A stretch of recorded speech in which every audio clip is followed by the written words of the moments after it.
भगवान ने कह दिया था कौरवों से और पांडवों से, भैया एक तरफ हम रहेंगे, एक तरफ हमारी सेना रहेगी, और हम जिस तरफ रहेंगे अस्त्र शस्त्र कोई ग्रहण नहीं करेंगे, ज्यादा बोलोगे तो रथ पर हाँक सकते हैं बस।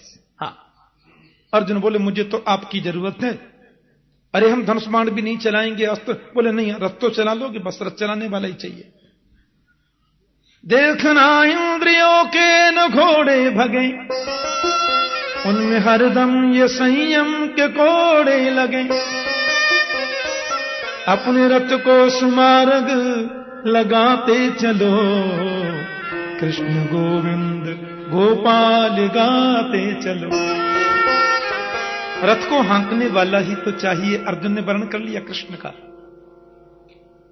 और भीष्म कहते हैं जब मैं सेनापति बनकर कौरवों की सेना के आगे वाले रथ में आया और बिल्कुल सामने मैंने आपको अर्जुन के रथ पर सारथी के रूप में देखा, और मैंने यह भी देखा कि आपने प्रतिज्ञा की है कि मैं अस्त्र शस्त्र ग्रहण नहीं करूंगा, तो केशव मैंने भी प्रतिज्ञा कर ली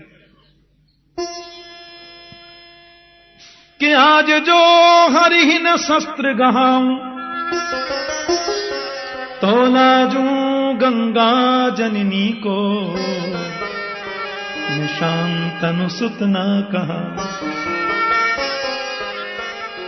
मैंने भी प्रतिज्ञा कर ली, आज कृष्ण के हाथ में शस्त्र ग्रहण नहीं कराया तो मैं भी गंगा पुत्र नहीं, मैं भी शांतनु बिहारी नहीं। और भीष्म ने फिर बाणों की जो बौछार लगाई, भगवान कभी अर्जुन को देखे, कभी भीष्म को देखे, कभी अर्जुन को, कभी भीष्म को। अर्जुन का कवच टूट गया, बाजूबंद जो यहां बनते हैं वो टूटकर गिर पड़े, मुकुट कहीं गया, और बाणों की बौछार, एक बाण में से 50-50 बाण निकलते हैं। कन्हैया बोले अर्जुन कुछ कर भैया, ये बूढ़ा बाबा कमाल करता है, अरे देखो सही ये क्या कर रहा है। अर्जुन बोले भीष्म है इनका नाम, इनसे युद्ध करना कोई मजाक नहीं है केशव। और युद्ध करते करते भीष्म ने एक आध बाण तो गोविंद के चरणों की ओर भी पहुंचा दिया। अरे मारता भाई, अरे कुछ कर अर्जुन। अर्जुन बोले क्या करूं। भीष्म ने जब बाणों की बौछार लगाई, अर्जुन एकदम भयभीत हो गए और बेचारे एकदम घबराने से लगे। मेरे गोविंद सारी प्रतिज्ञा भूल गए, सारथी का पद त्याग दिया, तुरंत रथ से नीचे कूद पड़े। सामने पड़ा था रथ का टूटा हुआ चक्का, उसी को गोविंद ने उठाया और जैसे भीष्म को मारने के लिए दौड़े, भीष्म ने अपने धनुष बाण फेंके और हाथ जोड़कर बोले मार डालो केशव, टुकड़े टुकड़े कर डालो मेरे, अब बिल्कुल परवाह नहीं है, लेकिन मेरी प्रतिज्ञा पूर्ण करने को तुमने अपनी प्रतिज्ञा तोड़ दी, यही तो मैं चाहता था। और आज वो हो गई। आज भीष्म रोते हुए गोविंद से बोले कि स्वनिगम अपहाय मत प्रतिज्ञा, मृतम अधिकर तुम अप्लुतो रथस्थ, धृतरथ चरणों भया चलग्गू, हरि महंतुमिमं गतोत्तरीय। क्या था मुझमें केशव, मेरी प्रतिज्ञा पूर्ण करने के लिए तुम अपनी प्रतिज्ञा तोड़कर उस रथ के चक्के को लेकर मुझे मारने दौड़े। उस समय ऐसा लग रहा था कृष्ण जैसे कोई सिंह किसी हाथी को मारने दौड़ता है। मतलब तुम सिंह थे तो हाथी से कम अपन भी नहीं थे, पर आप जब मारने मुझे दौड़े, और मैंने सुना है कि परमात्मा अपनी प्रतिज्ञा को त्याग दे तो पृथ्वी पर प्रलय हो सकता है, और पृथ्वी कांपने लगी। लिखा है चलग्गुहु, पृथ्वी कांपने लगी। तो आपका उत्तरीय वस्त्र ये पटका कंधे से गिरा और उसने पृथ्वी पर गिरकर पृथ्वी को सांत्वना दी, देवी तुम्हें प्रलय में जाने की जरूरत नहीं, कांपने की जरूरत नहीं, ये तो भक्त की प्रतिज्ञा के लिए अपनी प्रतिज्ञा तोड़ी है, तुम्हें इसमें डरने की जरूरत नहीं है। अब आप जैसा महापुरुष तो जितने दिन रहे अच्छा है ना, हमारे लिए भी, पांडवों के लिए भी। भीष्म बोले अब जीने की तमन्ना नहीं है, इतना सुंदर अवसर कब मिलेगा। देहांत काले तुम सामने हो, बंसी बजाते मन को लुभाते, यही गीत गाते मैं तन नाथ त्यागूं, गोविंद दामोदर माधवे। अब जीकर करूंगा क्या? इतना तो करना स्वामी, जब प्राण तन से निकले, गोविंद नाम लेकर जब प्राण तन से निकले। श्री गंगा जी का तट हो, यमुना का बंसी बट हो, मेरा सामरा निकट हो, जब प्राण तन से निकले। पीतांबरी कसी हो, मुखड़े पे कुछ हंसी हो, छवि मन में ये बसी हो, जब प्राण तन से निकले। जीकर करूंगा क्या? घनश्याम जल्दी आना, नहीं हमको भूल जाना, मुरली की धुन सुनाना, जब प्राण तन से निकले। आपकी झांकी को देखते देखते प्राण निकल जाएं, इससे सुंदर मौत कोई हो सकती है? गोविंद को निहारते निहारते मानो नेत्रों के माध्यम से गोपाल की झांकी को अंतर हृदय में उतार लिया और 20 मिनट पांचभौतिक शरीर छोड़ दिया, पांचभौतिक देह का परित्याग कर दिया। पांडव बहुत रोए। कृष्ण बोले क्यों? ये महापुरुष थे, राज्य गद्दी उनको मिली है, भीष्म के संस्कार हुए, गोविंद द्वारिका पधारे और फिर परीक्षित महाराज का जन्म हुआ। ऋषि बोले कैसे, जरा बताइए। गए तो सूत जी बोले अब ये तो मैं सवेरे 9 बजे से बताऊंगा। बोलिए श्री बाल कृष्ण लाल की जय, श्रीमद् भागवत महापुराण की जय, श्री श्री कात्यायनी माता की जय, श्री सद्गुरुदेव महाराज की जय, राजा रामचंद्र भगवान की जय। जय जय श्री राधे द्वारिकाधीश की जय।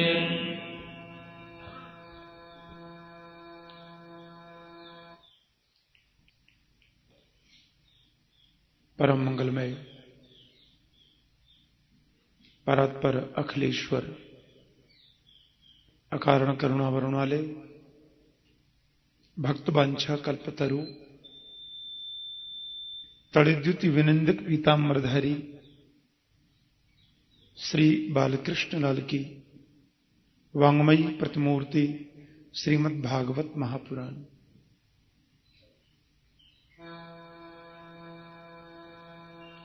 मंच पर आसीन परम पूज्य संत स्वामी विद्यानंद जी महाराज, भक्त वृंद, भगवत चरणानुरागी स्नेही जन, माता और बहनें, गोविंद की कृपा से, माता की पवित्र आज्ञा से, पूज्य महाराज श्री की अध्यक्षता में, उनकी सन्निधि में भागवत कथा ज्ञान यज्ञ सप्ताह का आज द्वितीय दिवस प्रारंभ करते हैं। महात्म्य सहित तृतीय दिवस बड़ी श्रद्धा और बड़े प्रेम से हम लोग भागवत कथामृत का पान कर रहे हैं और आह्लादित होकर के महर्षि सूत जी महाराज शौनकादि ऋषियों को लक्ष्य करके सुना रहे हैं। ऐसा स्वंद और सुरम्य वातावरण है, हजारों संत बैठे हैं शौनकादि ऋषियों के रूप में। व्यासमंचासीन है आदरणीय सूत जी और महात्मा परीक्षित के जन्म के बारे में जो प्रश्न किया था उसका वे उत्तर दे रहे हैं। कहते हैं ऋषियों, महात्मा भीष्म ने गोविंद के चरणों की प्रीति को जागृत किया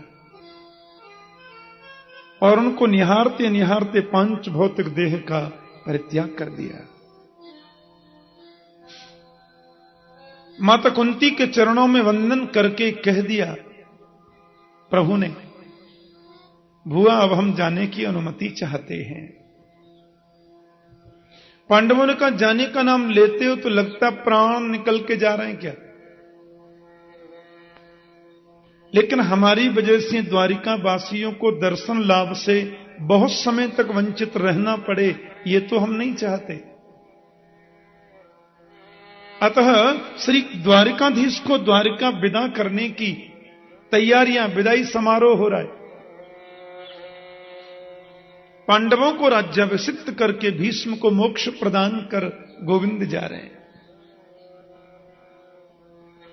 कुरुकुल की नारियां कैसे प्रभु का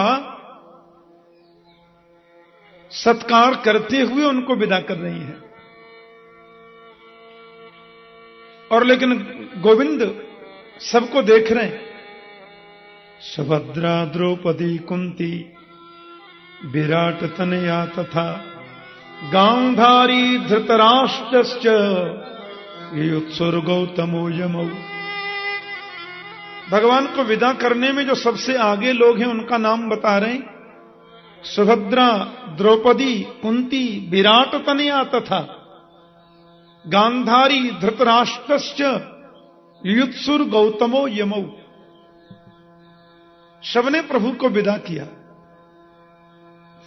कुरुकुल की नारियां महल की अटारियों पर खड़ी हैं कि प्रासाद शिखरारूढ़ा कुरुनार्जो दिदीक्षया बब्रसु कुसुमयी कृष्ण प्रेम व्रीडास्मिते क्षण।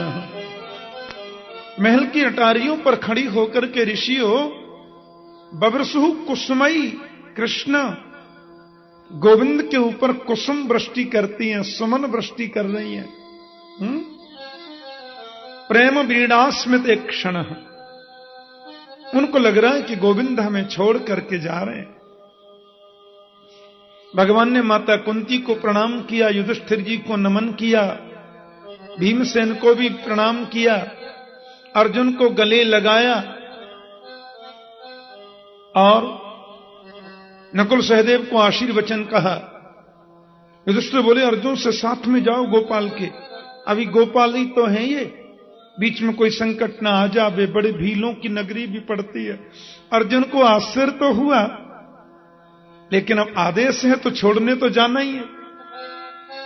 प्यार से बोलो जय श्री कृष्ण। मार्ग में जितने भी देश पड़ते हैं, लघु राज्य पड़ते हैं, उन सब जगह कृष्ण का सविधि स्वागत हो रहा है। और द्वारिका में जैसे गोविंद, अर्जुन तो उनको वन से पार लगाकर फिर वापस आ गए, और यहां द्वारिका में पता चला कि हमारे प्रभु हस्तिनापुर से लौट रहे हैं। बड़ी तैयारियां चल रही हैं द्वारिकाधीश के सत्कार की, स्वागत की। लेकिन भगवान जब द्वारिका में प्रवेश किए तो गुरुजनों को प्रणाम कर रहे हैं। भागवत में लिखा है प्रविष्टस्तु गृहम पित्रो परिष्वक्त स्वमातृभि बवंदे शिरसा सत्त देवकी प्रमुखा मुदा।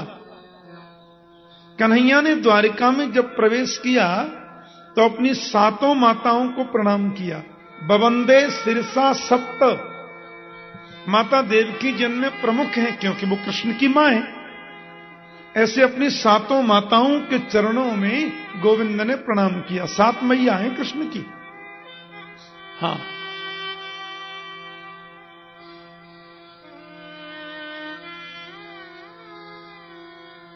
उनमें सबसे छोटी है द्रौपदी, ये माता देवकी।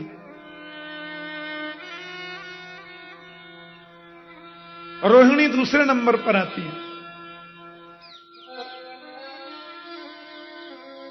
प्रभु ने सबके चरणों में प्रणाम किया। माताओं ने गोविंद को उठाकर गले से लगाया।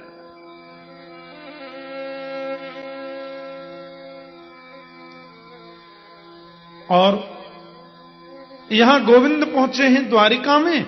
लो, हस्तिनापुर में उस बालक ने जन्म ले लिया। जिसको गोविंद ने गर्भ में जाकर के बचाया था ना,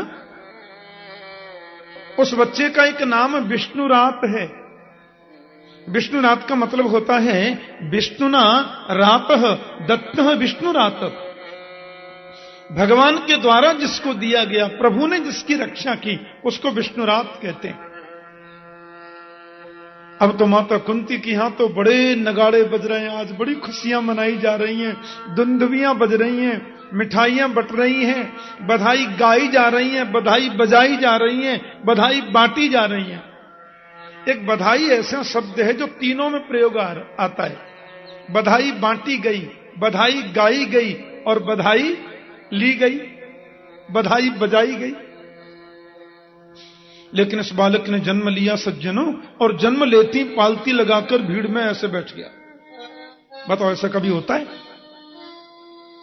क्योंकि वहां भीड़ लगी थी, पांडवों के वंश को आगे चलाने वाला एक ही तो बालक है। पालती लगा के बैठ गया और भीड़ में ऐसे देखने लगा। माता कुंती आश्रम पड़ गई, ये कैसा बालक हमारे घर में हुआ है? बड़े बड़े धौम्यादि ऋषि बैठे थे, महात्मा वशिष्ठ जी और आदरणीय वेदव्यास जी भी थे। वेदव्यास जी महाराज के चरणों में प्रणाम करके कुंती ने पूछा, महाराज ये कैसा बालक, ये ऐसा क्या देख रहा चारों तरफ? वेदव्यास के नेत्रों में आंसू आ गए, बोले महारानी ये बालक देख रहा है कि भीड़ तो इतनी लगी है, पर गर्भ में जाकर जिसने मुझे बचाया था वो टेढ़ी टांग वाला इसमें दिखता क्यों नहीं है? इस भीड़ में वो छुपा कहां है? इसलिए उसका नाम विप्रों ने परीक्षित रखा। बड़ा सुंदर नाम है। परीक्षित महाराज के मामा हैं विराटनगर वासी। विराटनगर की बेटी थी ना परीक्षित की माता उत्तरा, तो विराटनगर के यहां से तो छोचिक आया। हमारे ब्रज में छोचिक बोलते हैं उसे। हाँ, बधाइयां आ रही हैं, चाव आ रही हैं। गोविंद बोले मेरी बहन सुभद्रा के घर पोता हुआ है, चलो अपन भी कुर्ता टोपी दे हमें। बोलो जय श्री कृष्ण। ब्रज में जब बालक होता है ना तो कुर्ता टोपी लेके जाते हैं, लेके तो बहुत कुछ जाते हैं पर उसका नाम कुर्ता टोपी होता है। हाँ, छोचिक लेके आ रहे हैं। अब देख लो, अपने मामा के घर से भी आ रहा है छोचिक और पिताजी के मामा के घर से भी आ रहा है। अभिमन्यु के मामा गोविंद हैं तो वो भी लाए। अभिमन्यु उत्तरा के पुत्र हैं, ये सुभद्रा के पुत्र हैं, उत्तरा के पति हैं। इसलिए उत्तरा के गांव से भी आया और उत्तरा की सासू जी के गांव से भी आया। सबका प्रिय है, सबका बड़ा ये कृपा भाजन है ये बालक।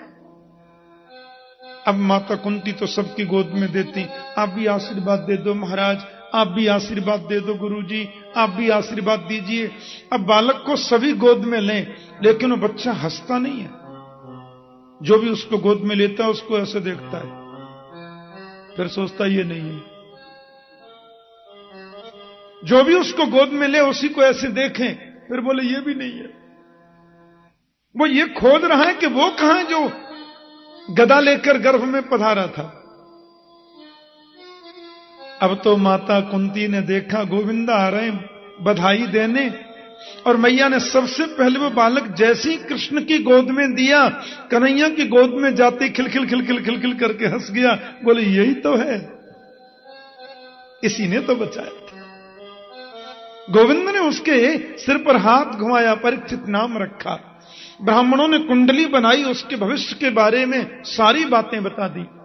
अर्जुन के समान धनुर्धर होगा, कर्ण जैसा दानवीर होगा, युधिष्ठिर जैसा धर्मात्मा होगा, भीमसेन जैसा पराक्रमी होगा और करुणावान होगा। सारी उसमें पांचों पांडवों के लक्षण उसमें बताए।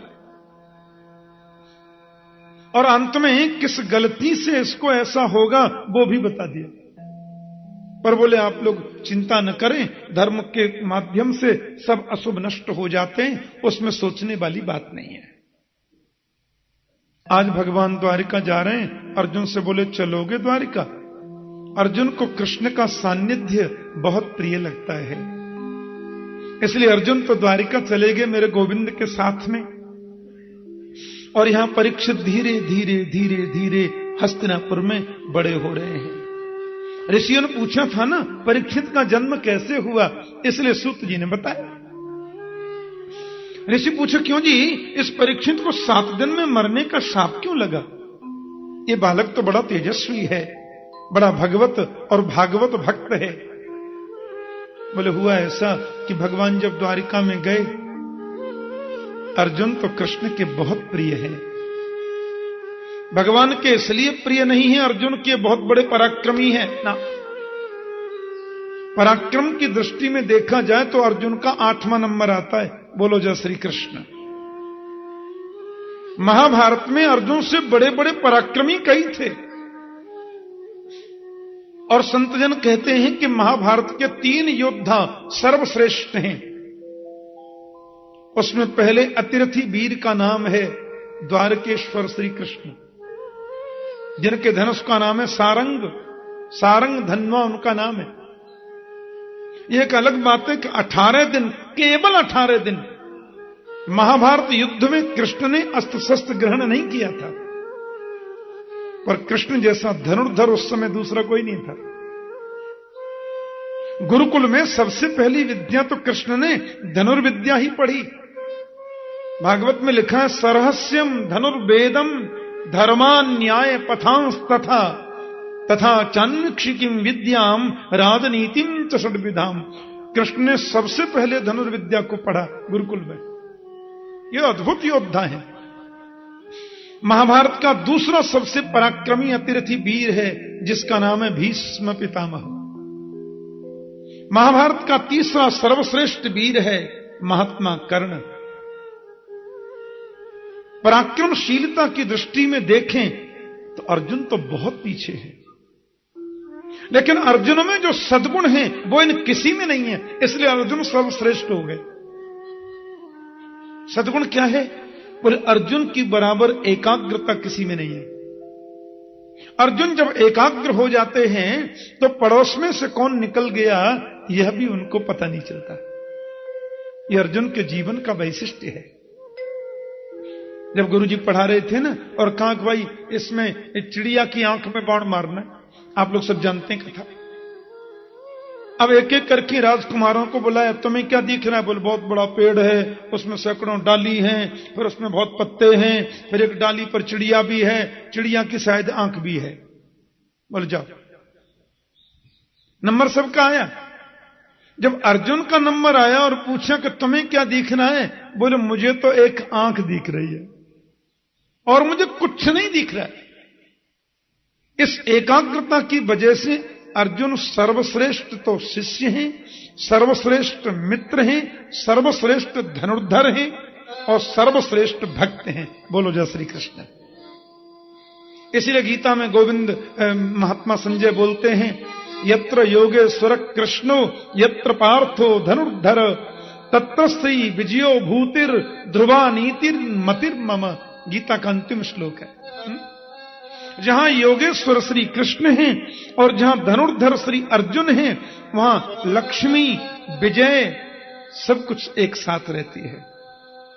अर्जुन बहुत बड़े भक्त हैं गोपाल के, इतने अद्भुत भक्त हैं।